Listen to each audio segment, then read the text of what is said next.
JD here. Today, chicken pot pie, two types. One full of veal, one full of wind. So girlfriend and I, inspired by the bean pie recipe up there, we thought, what if we tried to do our own version of chicken bacon ranch? Surely this should be epic success.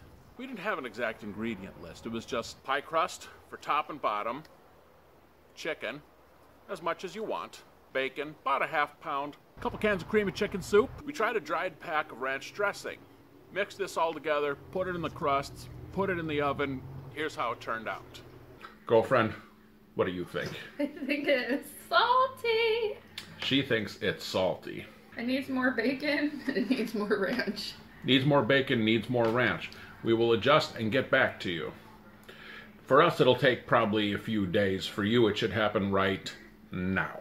We found this recipe for a chicken bacon ranch dip and figured, well, if that gets heated up to serve, then it ought to do great in a pie. So, 2 crusts, chicken, cream cheese, ranch dressing, green onions, half pound of bacon again. And if there's anything else we can't remember because we're outside instead of inside, so we'll just cut to that right now.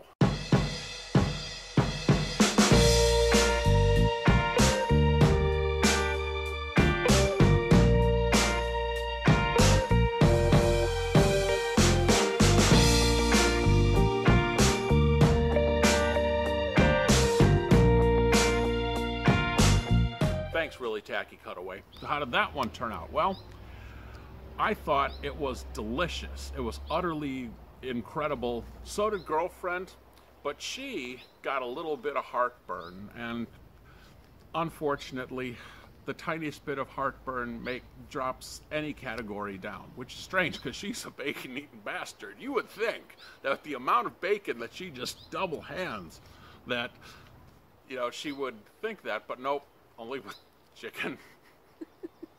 If last week was the blueberry pie for fat guys, today is the strawberry pie for fat guys. Try it, give it a shot, it's friggin' good. Other things you can give a shot too. Hitting that subscribe button, wherever it is. Hitting me up on social media. Hitting that like button. If you didn't like this video though, go ahead, hit that down button twice to show me exactly how much you hated it. And that's it. JD, I'm out.